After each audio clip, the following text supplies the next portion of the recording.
Okay, we're playing a brand new game. It's called Our Life Beginnings and Always, I think is what it's called. It's technically free on Steam, but I did go ahead and buy, there's 3 DLCs, I guess, to just make more events and everything happen. It's kind of a dating sim, romantic visual novel, so I know we like the Uwu games. I'm gonna do a new file, and hopefully it's good. I haven't really read the reviews, but Steam like categorizes the reviews as like negative, mixed, positive, and this one was labeled as overwhelmingly positive, so hopefully it's a really good game. Welcome to Our Life Beginnings and Always.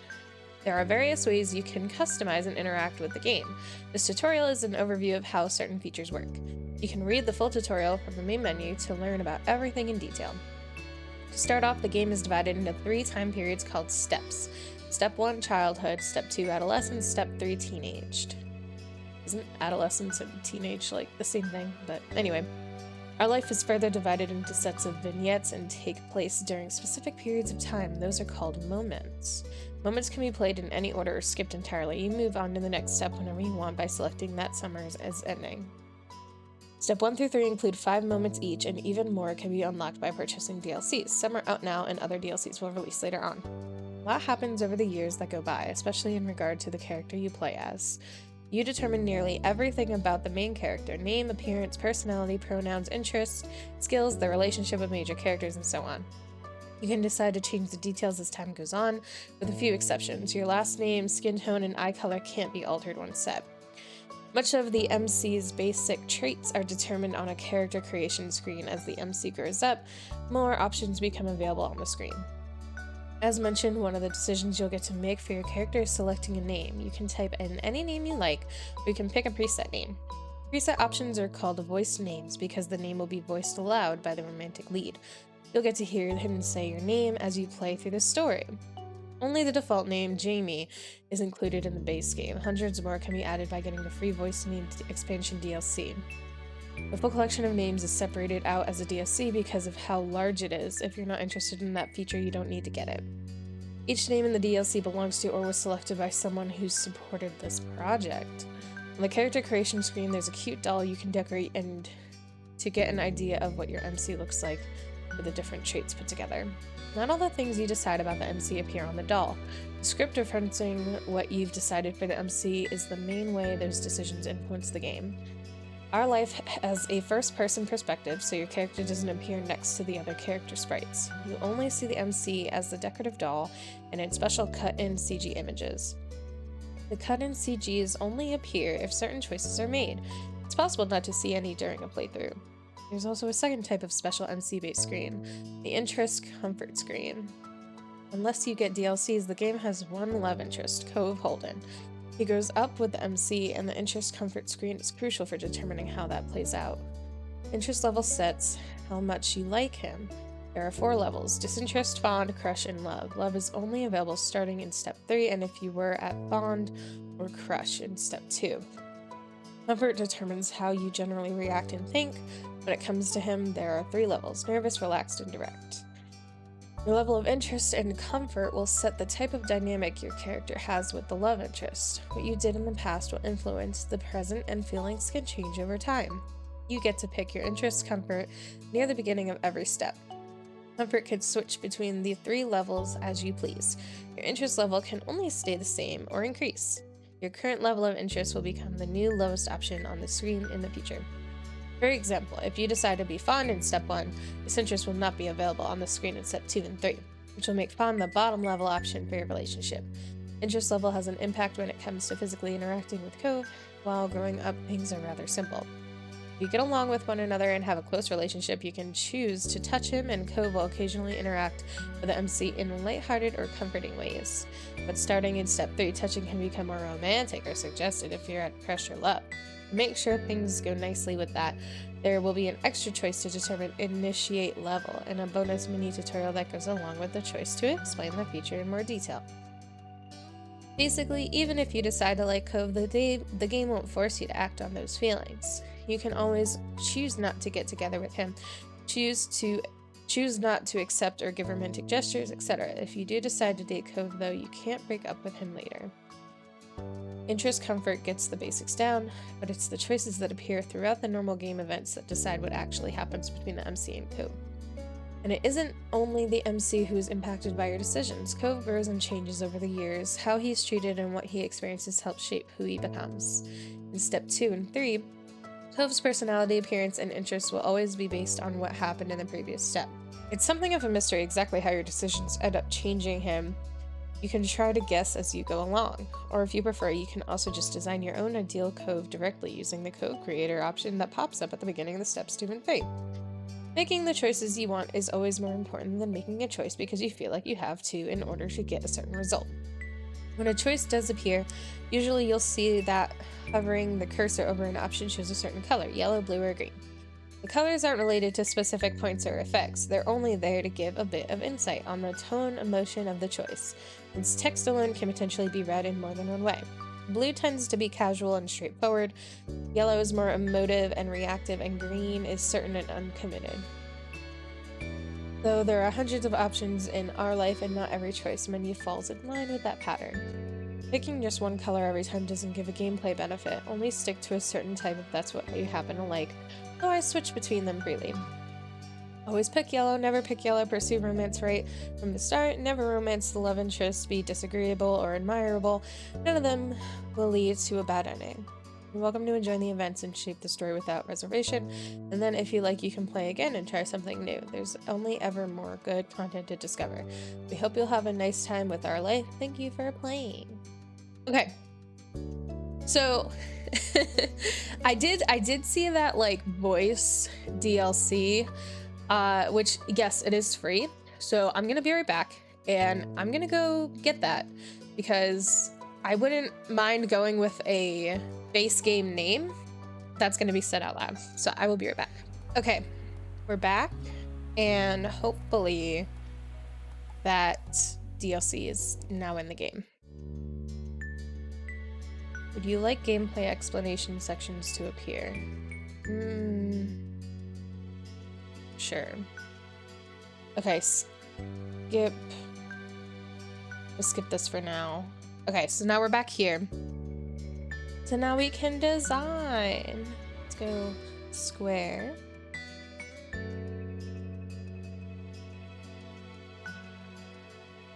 Let's be peachy.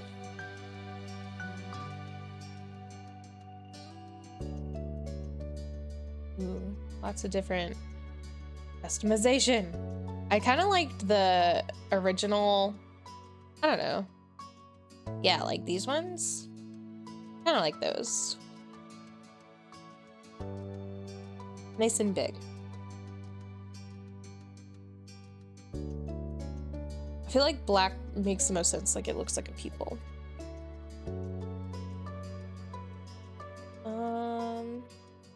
What kind of hand we want?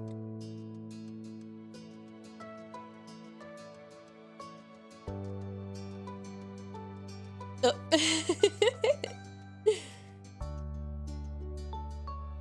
I want to cover my face. I'm just looking at all the other options. Ooh. Ooh. Two tones. Wow, whoa, so many options. Heck. Ah, so many options.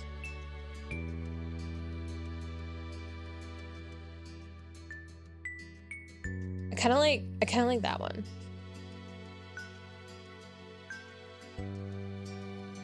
Oh, this is the back of the hair. Oh. I kind of want to have short hair. I think I'm gonna make it a boy. I kind of did like the black hair, to be honest, but we got colors.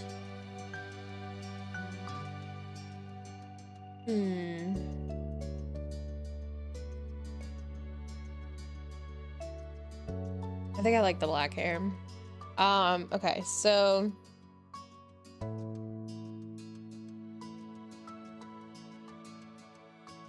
ooh, look at all these names. Heck.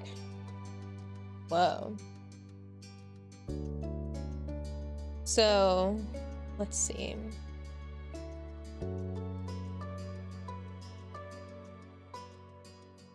Let's see if they have this name. Okay, so one of my, I don't know why, but one of my favorite, guy names, or possibly a girl name, is Oliver. I don't know why. But kind of like a... Because I was also looking for Riley, but I don't think Riley's on here. But I like Oliver, but also Oliver, could also be Ollie. Oliver or Ollie? Oliver or Ollie? Let's go Ollie. Yeah. Last name. We're gonna make his last name Best, because they're the best. And I'm gonna do they. All right, so we're good here. Birthmarks.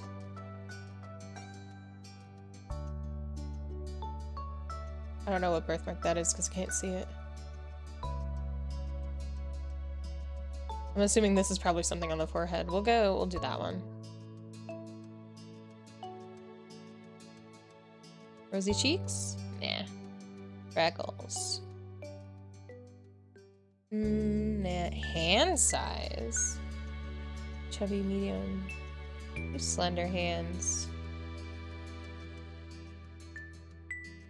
Oh, we can have little glasses. Yeah, why not? Oh, wow. Whoa, there's so many. Okay. We'll have a leg birthmark. Why not? Actually, do that. Freckles. Nah. Clothing types. Pants, dresses, skirts, shirts. We'll do pants and shirts, I guess. Accessory types. Watches, bracelets, necklaces, no hats. Okay, wait. So I guess we're done, right? Summer in Sunset Bird was a special time of year. Your usually sleepy town began to bustle. It was a popular tourist destination with people coming from all over to enjoy the beach, the weather, and the relaxation that came with both. The smell of the ocean, crisp and salty, hung in the air, bringing 3 whole months of schoolless vacation with it. During the summer, your moms didn't like you to wander too far outside your neighborhood, so you knew that area pretty well. That included the people. Families came and went from Sunset Bird, but they mostly stayed and did what your mom called putting down roots. They built businesses, they got to know each other, and they definitely said hello to the nice young kids who waved when passing their stores. Going for a walk around town mostly meant that the familiar, friendly residents waved or asked how your family was, or most often just said hello. You didn't really get why they always had to say hi. They saw you every day, but you nodded back at them anyway. You ended up saying hi to a lot of different people, and so most of the tourists that came and went every summer were the same ones. You were too anxious to say hi back to most of the other residents that greeted you, but they all knew you well enough to expect that. Definitely last one. They still smiled at you anyway, and that made you feel a little more comfortable. But today there was a man sitting on the curb outside your house. He was sitting with his head in his hands, his whole body slumped over, and you wondered if he was even a real person, or a statue that had magically sprung up from the ground overnight. Whoever or whatever he was, you had never seen him before. One thing about knowing everyone in Sunset Bird was that people who you didn't recognize really stood out. It was rare for tourists to venture into the residential district, as your mom calls it. So for you, not knowing who a total stranger was set off a lot of red flags. Your mom had a talk with you and your big sister Lizzie about this kind of situation before. Hadn't exactly been listening at the time. You think it could be okay to talk to new people? They mentioned that some people aren't good to talk to, but other types of people can help you even if you don't know them. You remember that it's okay to run away if you feel uncomfortable. You don't have to worry about being polite to them. Still gonna go with that. You weren't sure about this man yet. Still, you felt a bit scared knowing that he was blocking the way to your front door. But you were pretty interested. You wanted to know more about what was going on. Whether he was nice or not, you didn't want to be bothered. I'll go with this one. You slowed down, your mind racing for ideas on how to get past him unseen, but it was too late to escape.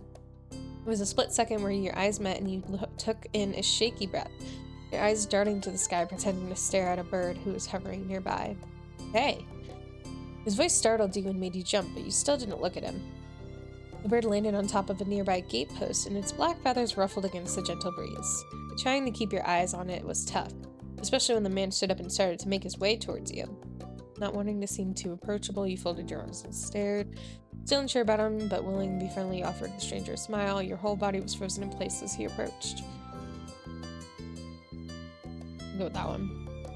Man gives a grin of his own back. You live around here? What's your name? You looked the man up and down, taking in his tanned skin and relaxed appearance. At least his clothes were relaxed. The way he was acting wasn't. He had sharks on his shorts and a stingray tattoo, and you wondered if he was obsessed with the ocean or something. While you made your assessment, he looked at you expectantly, waiting for an answer to his question. Yeah, I live here. I live right there. My name is Ollie. You continued to say nothing. I would say nothing. If you do, rub the back of his neck uncomfortably, giving you a small smile. He reached into his pocket and pulled out a clean $20 bill. It crinkled in his hand as he held it up to you. Even more confused than before, you looked back at him. Well, could you do me a favor? Nothing bad. Sorry, I should have... Let me start over.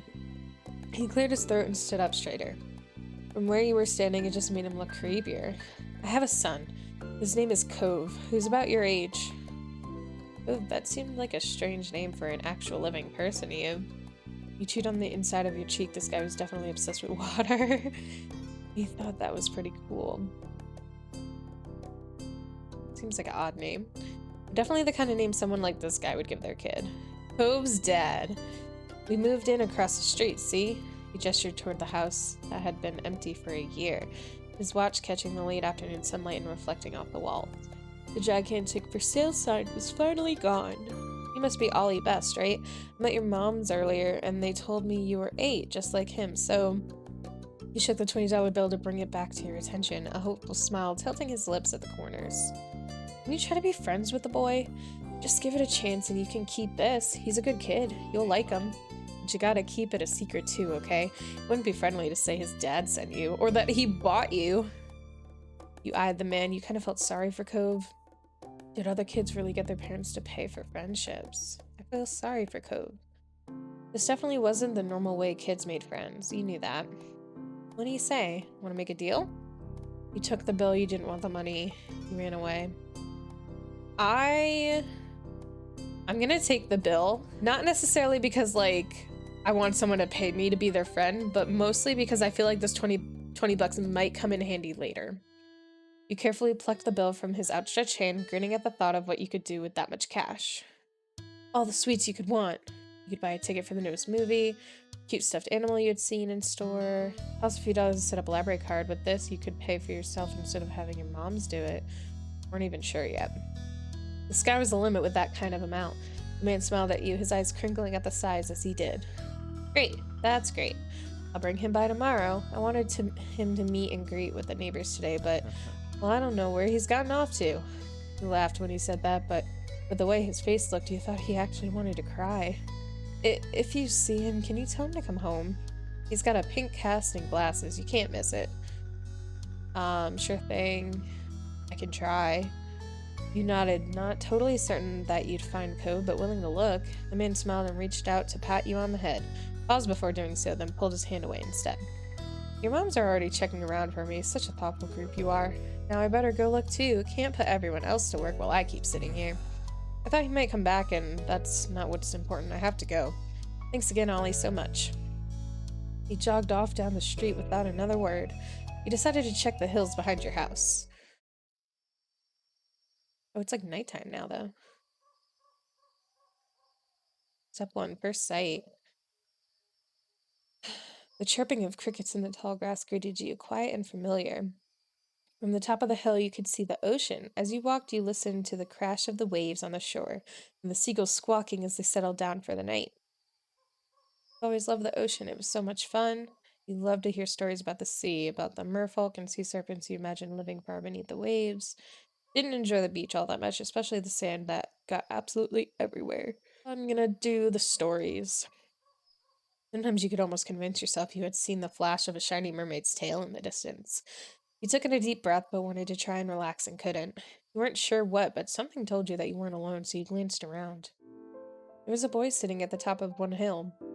He was completely hidden within the long grass and white flowers surrounding him.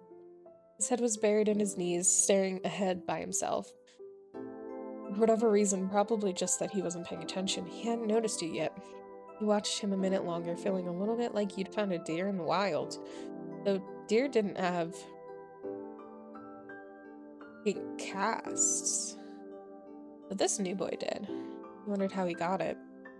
After a few more seconds, you took a step forward, then another, and then he glanced your way. His aquamarine eyes reflected the light of the moon. You stopped, raising a hand to acknowledge him and show you weren't scary. Hey, Space Cadet, why would I say that? Are you lost? With a start, he jumped to his feet, his hands balling into fists at his sides. He didn't say anything, just stared at you in a strange way. He'd been crying. There were traces of tears on his cheeks and his knees, soaking the hem of his shorts, and his eyes were still shining with a few more. You'd obviously caught him off guard. His pink cast seemed to glow in the twilight, though when he caught you staring at it, he hid his arm behind his back. Something the man earlier had said stuck out to you. Cove? Eyes wide, he studied you. How do you know that? You touched the money in your pocket, feeling it crinkle beneath your fingertips. I met your dad. Oh. So, is this your hill? He gestured with his uninjured arm to the path of grass surrounding you, his face falling at the prospect. I can leave if it is. You can't own a hill. Why not? How could you? Just do. I had a hill back home. Well, this still isn't mine. Oh. He sat back down with a thump, resting his chin on his knees again. Curious about the strange new boy with the odd dad, you sat on the patch of grass next to him. The pure white flowers that covered the hill rocked back and forth gently as the stars twinkled above. The way they dotted the sky made them seem like flowers, too. The night wind was cool as it traveled over the ocean and up the hill, chasing away the heat from the afternoon sun. Why are you here? A quiet hiccup escaped Cove as soon as you asked the question, almost like they never stopped. His tears started up again with vengeance. My parents don't want to live together with me anymore. The tears fell fast and heavy over his flushed cheeks, sticking in his dark lashes. My mom made my dad leave, and he took me with him, and now we have a house here, and I want to go home. The outburst took you off guard. By the time he was done wailing, Cove's chest was heavy with exhaustion. He sniffled and removed his glasses, wiping at his eyes with the back of his hand before he put them back on again. I hate this place. I want my real life back. I want my mom. You like it here, you just have to get used to it. He slipped his hands underneath his glasses and pressed his fingers against his eyelids. Cove wound himself up again for another long crying fit. Sunset Bird was a nice place to live. It had a beach, playgrounds, a good school, at least you thought so. But from way off in the distance you heard your parents. Ollie! Cove? Kids, where did you go? Cove looked at you, tears still clinging to his cheeks. Don't tell them we're here. I don't want to go back to that house. I want to go home. You can handle it. You have to go. Don't worry so much. Sorry I have to. It will be okay. It'll be okay. You were struck by a sudden need to reassure. Oh. It's not gonna all be fun, but isn't he your family too? Yeah, I guess. Then you can count on him when you really, really need him. You shot him a grin and pushed yourself to your feet. Slowly, Cove stood up with you, still looking a little reluctant. His dad's voice rang out again. Cove, can you hear me? He looked toward the sound of his dad's voice, silent, then turned away while rubbing his not-bandaged arm. Sorry, I still don't want to go. You called out yourself.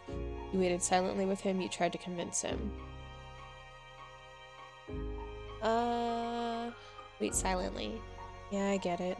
You do? Before you could answer, you heard Cove's dad even closer than before. There you are, bud. The trio of parents appeared over the curve of the hill.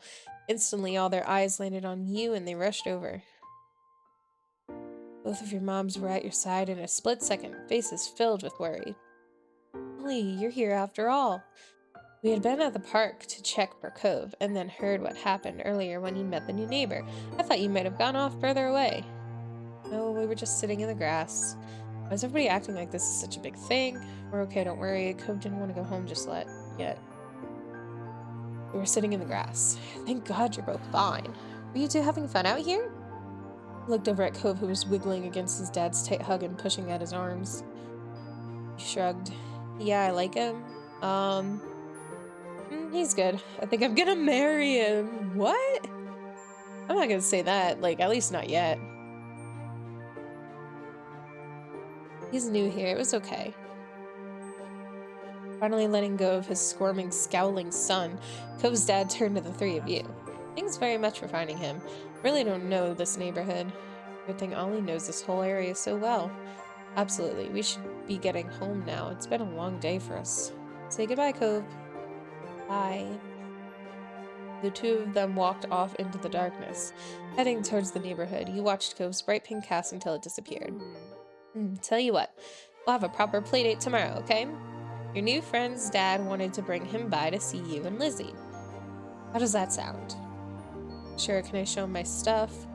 This sounds like words. You nodded, ducking your head down. I'll do that. Both of your moms laughed, the sounds overlapping into a warm, familiar chorus. Mommy put her arm around your shoulder and led you towards the path. Satisfied and more than a little ready to go to bed after your long, exciting day, you followed them home. Choose your feelings for Cove. This is how you feel towards Cove for this step. It can change in later steps. Okay. So I'm gonna say I'm relaxed. And for now, I'm gonna say I'm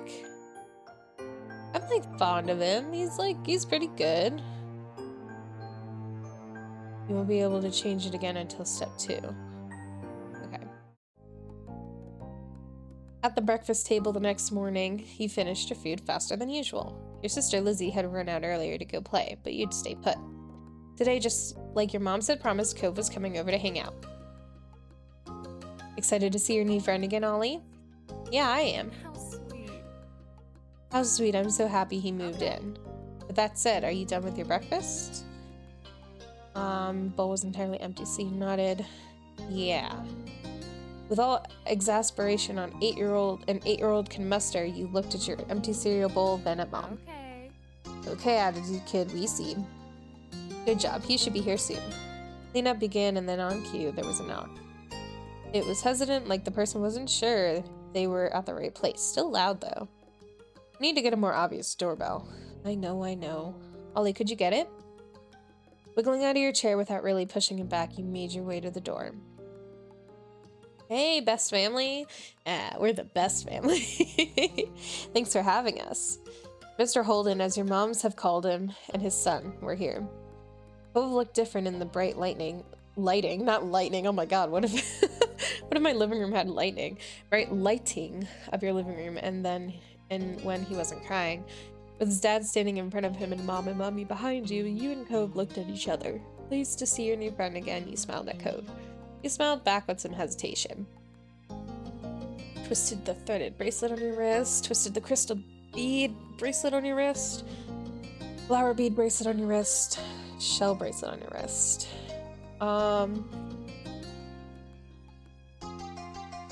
Let's go crystal bead. Let's go play in my room. Okay. Let us know if you need anything, you two. Have fun, kids. See you later, son, and play nice. Oh god, what is that doll back there? Oh no. You led him to your room, puffing out your chest a little bit at the sight of your treasures. There were lots of stuffed animals, a cool bed, a window to look out. It was a great room. You hadn't had anyone to show it to in a while, but you were really proud of it. You leaned in a little closer to one of your drawings on the wall. I like this.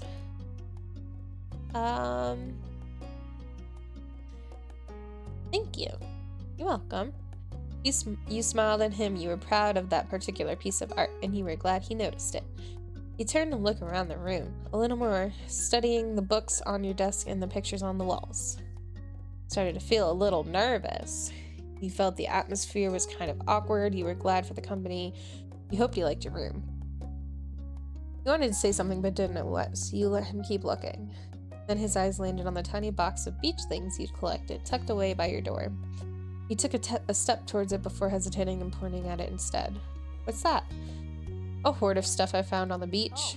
Do you have any driftwood in there? Jacking the box into the middle of the room, you and Cove flopped down next to it. I think so. Yeah, see? He gestured to a piece at the bottom, still covered with specks of sand. Neat. This is a good collection. You got the sense from the tone of his voice that he wasn't just saying it to be nice, or to be like Shiloh. He actually meant it. Oh, right. I almost forgot Shiloh was going to be here today. Shiloh? Lizzie's friend, or like her #1 fan, I guess. Do I have to see him? It should be okay. I mean, he's Lizzie's friend, not mine, but, you know. Come on, check out my shells some more. I found this one under a big piece of seaweed that had washed ashore, and he pulled out the seashell after seashell, explaining where you'd gotten each one and holding them against the light.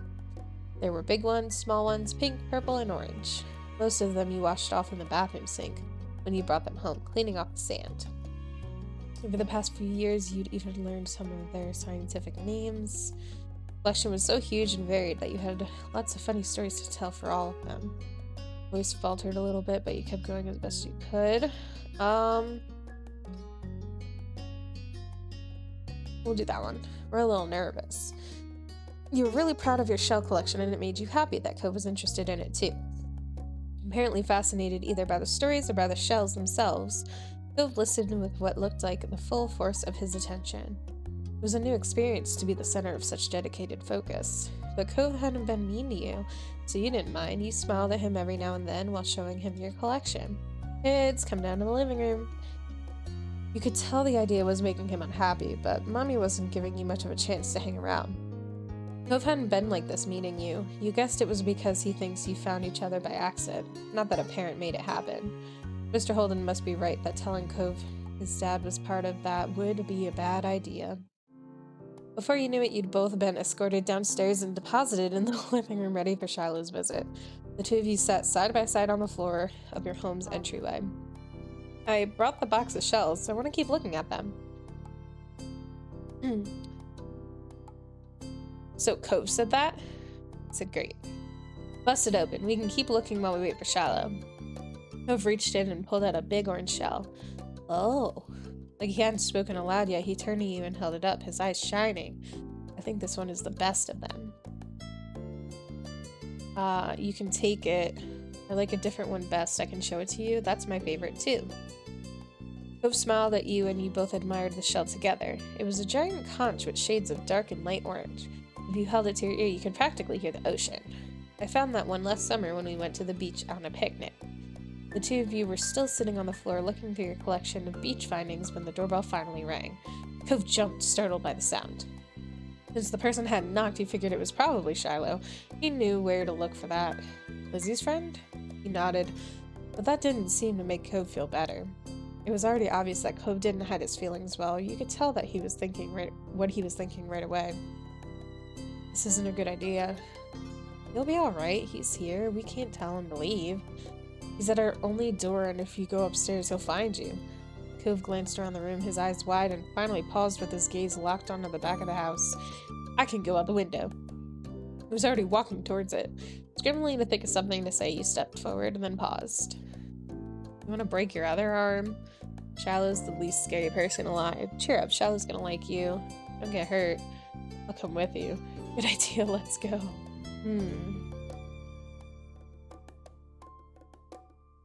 I'd say he's not scary. Every single bunny rabbit is scarier than Shiloh. But I don't want to see him. I don't know him. You teased him, you comforted him, you encouraged him. Hey, if you have a hard time with him, I'll tell him to leave. Is that okay? Fine. Shiloh poked his head into the living room. It was impossible to know for sure if he'd heard what you'd been saying or not, but you guessed that he had. Hi, Ollie. And, hi, Cove? Cove shot you an uneasy glance. Hi. I'm Shiloh. It's nice to meet you. Yeah. You have a lot of freckles. Right, I do. What are you guys doing? We're looking at shells. Can I do it too? Awesome. Can I do it too? Cove shrugged, then looked back at your box of beach findings. What about that one? The The plan for the afternoon, at least as far as you were concerned, was to sit and look at the beach things some more.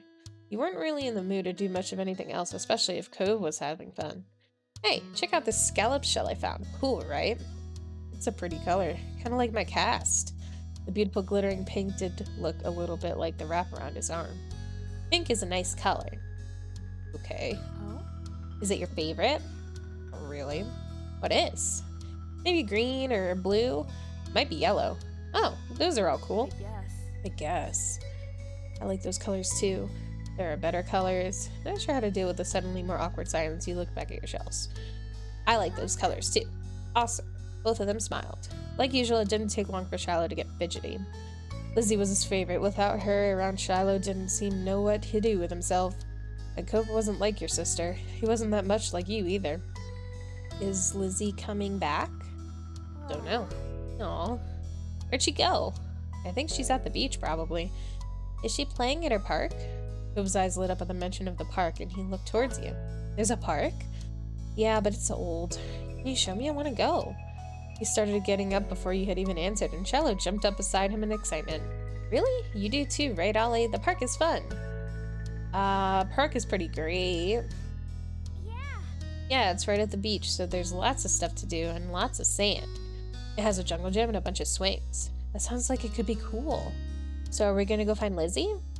I don't know, I never really wanted to see her. I just want to check out the park. Adrift without any direction, Shiloh finally turned to you. Okay.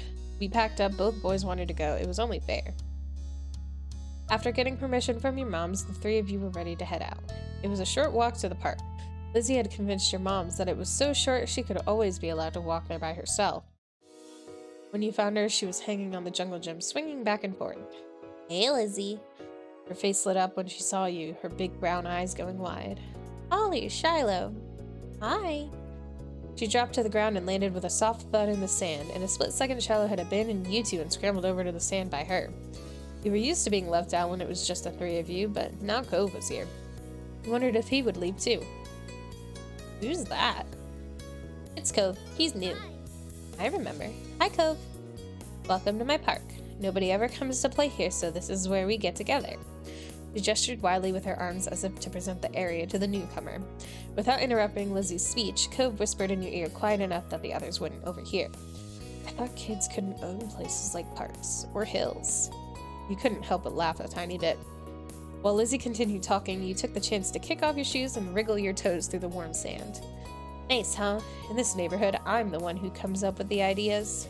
You are? Yeah, I am. Who else could handle the job? Lizzie's the oldest. By a lot. My mom said you're Ollie's age. Yeah. Thought so. I'm still the only one in this group with double digits. What about the other kids? Other kids? There aren't any. We're the only kids here, and Shallow's just visiting from another place. Not even tourists really bring their kids here. This is the land of ancients. Be careful that the oldies don't try to steal your youth. Oh. For a second, it looked like he might cry again, but something in his eyes shifted and he looked back at Lizzie. What kind of old people? Like moms and dads or grandparents? Grandparents who don't have kids. They hate kids. Why? We haven't done anything. Only some of them don't like kids. Stop saying stuff like that. You're gonna upset them. Yeah, they're really bad. Only some. We'll say only some. You interjected quickly, hoping Lizzie wouldn't take things too far. Cove sniffled, his forehead creasing with worry. Lizzie was staring Cove down, but Cove wasn't even looking at her anymore. He didn't seem to care that she was there. He went into his own head. Shiloh was the next one to speak, completely unaware of the situation. I met Lizzie and Ollie in school. You'll see tons of kids there once summer is over. I don't want to go to a new school. I don't want summer to end. Shiloh looked down at the dirt. He hasn't had much luck striking up conversations with Cove. I like summer vacation a lot too. All the building tension in the air suddenly vanishes when Lizzie laughed. At Shiloh's discomfort at how weird she thought Cove was, at something else entirely, you didn't really know. But she laughed, face scrunching up. Welcome to Sunset Bird Cove. Take a seat, put up your feet, and get used to it. Ugh.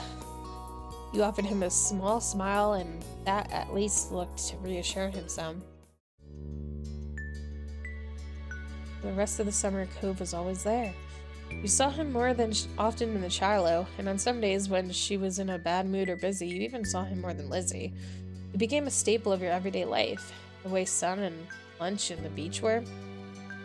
During your first summer together, you really liked Cove. He was a fun person to play with, and he seemed to like playing with you too. Of course, that was only the start of things. Whoa. Moment select. So we can start having all these moments and everything. And then summer ended. Oh no, and then that's when you move on. So these are the ones that come in the base game. Shopping, Grown Up, Long Day, Sandcastle, Fireflies. Those are the ones that come in the base game. And I guess I hope I have these because I did get the DLC. So hopefully they've loaded in. But I think that's where I'm going to end it, and we're going to jump into these moments the next time. I think this game is sweet. It's going to be a lot of reading, so I apologize if I read something wrong, but I do really like choice-based like visual novels and everything, so hopefully you guys like this game. I hope it's really cute. I think it's going to be really cute and sweet, so I'll see you in the next episode. Bye.